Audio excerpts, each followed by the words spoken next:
LSAC has removed the limit on taking the LSAT 3 times in one testing cycle.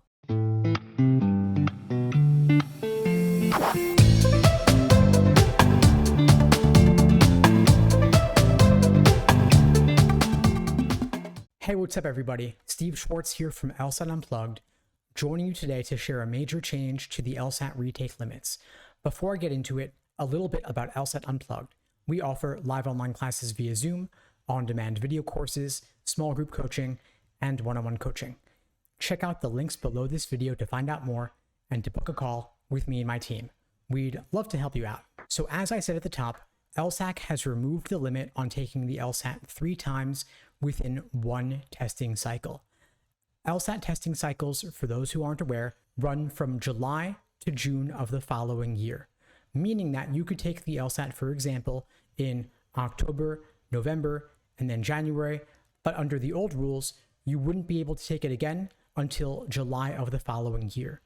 This rule was a bit difficult for a couple of reasons. One is that most folks don't know about LSAT testing cycles, so the rule itself was unnecessarily confusing. It does seem kind of arbitrary that the testing cycle runs from July to June and not say to be simply a calendar year, which would be a lot simpler and straightforward for the average person who doesn't live inside the law school admissions world like I do. Now, you may be curious, what are the remaining retake limits, since that was not the only retake limit?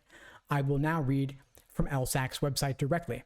They say, starting with the August 2023 test administration, test takers will be permitted to take the LSAT 5 times within the current reportable score period, i.e. since June 2018, assuming this was about starting in August 2023, and then separately, a total of 7 times over a lifetime.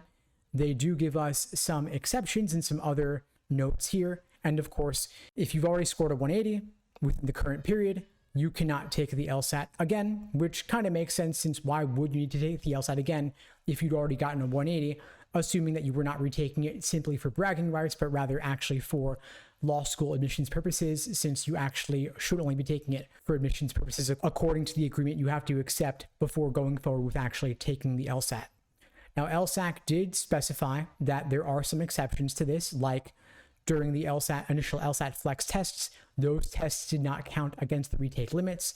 It's also worth noting that cancellations do count against the retake limits since you actually took the LSAT, but withdrawals and absences do not count towards the retake limits since you were not taking the LSAT for a withdrawal or for a cancellation.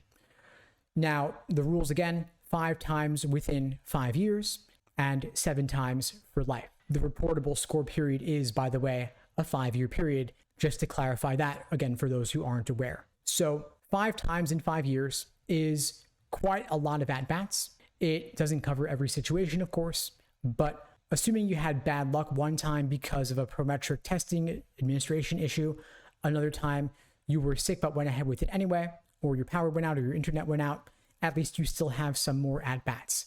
Now, note that you can appeal these policies. LSAC does provide a process for appealing the retake limits in the event that you do need to get exceptions to the rule.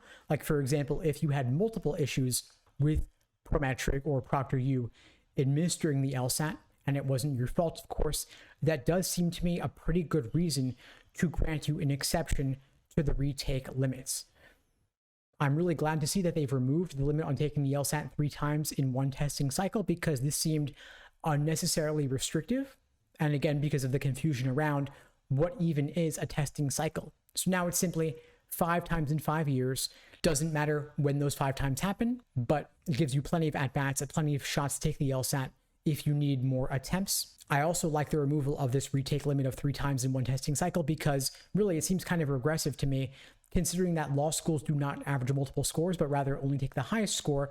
There's really no reason not to keep retaking the LSAT and see if you can do better. I mean, getting a better LSAT score will get you into better law schools. It'll get you more scholarship money. It's really the easiest money you'll ever make. And considering that your GPA is likely fixed at this point for undergrad, but your LSAT score remains your best shot at getting significantly improved chances at scholarship money or getting into better law schools, it seems to me a no-brainer to give folks more shots at getting a better score. Anyway, folks, that's all for now. I hope you found this video helpful. If you did, please do me a favor and share it with someone who needs to see it. Maybe you know someone who's not aware of the removal of that retake limit, and this video could make the difference for them in taking the LSAT one more time and getting the score they need to get into the best school possible. In the meantime, I wish you all the best and take care.